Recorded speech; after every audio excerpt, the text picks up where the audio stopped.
నిధులను మీకు ఇస్తామని చెప్పి కేంద్ర ప్రభుత్వంతో మాట్లాడి రాబోయే సంవత్సరం లోపల నగరంలో మొత్తం డీజిల్ బస్సులను నగరం అవతలికి తరలించడమే కాదు 3000 ఎలక్ట్రిక్ బస్సులను నగరానికి అందించి కాలుష్యాన్ని తగ్గించే ప్రయత్నం చేస్తాం.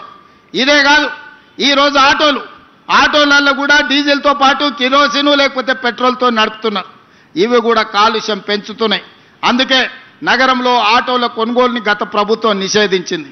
కానీ నేను వచ్చిన తర్వాత నిషేధాన్ని సడలించి ఎలక్ట్రిక్ ఆటోలు కొనుక్కున్నా, లేకపోతే మన సిఎన్జి ఆటోలను కొనుక్కున్నా, మళ్ళా ఆటో కార్మికులకు కొత్త ఆటోలు కొనుక్కోవడానికి ఈరోజు అనుమతి ఇస్తున్నాం. ఇవాళ ఆటో కార్మికులకు నేను విజ్ఞప్తి చేస్తున్నా, మీ డీజిల్ ఆటోలను తీసేయండి, ఎలక్ట్రిక్ ఈవీ ఆటోలు కొనుక్కోండి.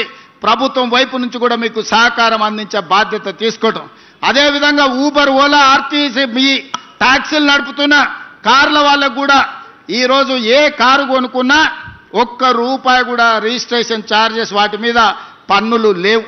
ఈరోజు ఎలక్ట్రిక్ వెహికల్స్ ఎవ్వరు కొనుక్కున్నా, అదానీ, అంబానీలు, టాటాలు, బిర్లాలు హైదరాబాద్లో ఎలక్ట్రిక్ వెహికల్ కొనుక్కున్నా వాళ్ళ మీద ₹1 కూడా పన్ను లేదు. 100% పన్ను రద్దు చేసినాం. ఎందుకు అంటే ఈరోజు కిరాయికి నడిచే ఊలా, ఊబరే కాదు, పెద్ద పెద్ద బిర్లాలు, టాటాలు కూడా ఈరోజు ఈ నగర కాలుష్యాన్ని తగ్గించాలంటే పెట్రోల్, డీజిల్ కార్లు కొనొద్దు అని ఈరోజు ఈవీ వెహికల్స్కి ట్యాక్స్ ఫ్రీ చేసినాం. దేశంలో ఎక్కడ లేదు ఈ విధానం. అందుకే ఈరోజు నగరంలో కొనుక్కునే ప్రతి వెహికల్ ఈవీ వెహికల్ కొనుక్కోండి, మీకు ₹1 కూడా పన్ను పడదు. డైరెక్ట్ కారు కొనుక్కొని రిజిస్ట్రేషన్ చేసుకుంటే సరిపోతే మిగతా ఏ పన్నులు కట్టాల్సిన అవసరం లేదు. అదేవిధంగా నాలాలు కబ్జాలు చేసిండ్రు. దాంతో వర్షాలు వచ్చినప్పుడు మురుగునీరుతో పాటు వర్షపు నీళ్ళన్నీ అడ్డం పడుతున్నాయి. ఇవాళ చిన్న వర్షం వస్తే రోడ్ల మీద నడుముల లోతు నీళ్లు నిలబడుతున్నాయి. ఎక్కడికక్కడ చెరువులు కబ్జా అయినాయి, నాలాలు కబ్జా అయినాయి. మరి నీళ్ళు ఎక్కడికి వెళ్ళాలి? నీళ్లు ఉండాల్సిన ప్రదేశంలో మనం అపార్ట్మెంట్స్ కట్టుకుంటే మనం ఉండాల్సిన ప్రాంతాన్ని నీళ్లు ఆక్రమించుకుంటున్నాయి. నీళ్లు రోడ్ల మీదకి రాలే.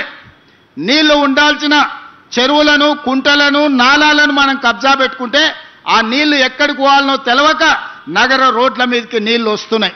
అందుకే ఈరోజు హైడ్రా ద్వారా అన్యాయంగా ఆక్రమించుకొని ఈ చెరువులలో కడితే వాటిని తొలగించే ప్రయత్నం చేస్తున్నాం. ఆ మధ్యకాలంలో మీరు చూసి ఉంటారు, అక్కినేని నాగార్జున గారు ఇన్కన్వెన్షన్ విషయంలో ప్రభుత్వం తొలగించింది. తర్వాత నాగార్జున గారు గుర్తించి వారే స్వయంగా ముందుకొచ్చి 2 ఎకరాలు అక్కడ చెరువుకు స్వయంగా వారే నన్ను కలిసి అప్పచెప్పి నగర అభివృద్ధిలో నేను ఒక హీరోగా ముందుంటా, మీరు ఒక మంచి సంకల్పంతో ఈరోజు ఆ చెరువును మీరు అభివృద్ధి చేస్తున్నారని చెప్పి 2 ఎకరాల స్థలాన్ని నాగార్జున గారు వాలంటీర్గా ముందుకొచ్చి ఈరోజు మనకు వారు హ్యాండ్ ఓవర్ చేయడం జరిగింది. ఈరోజు బతుకమ్మ కుంట వి హనుమంతరావు గారు ఎప్పుడు అంబర్పేట చౌరస్తాలో బతుకమ్మ కుంట గురించి 40 ఏళ్ళు కొట్లాడాడు.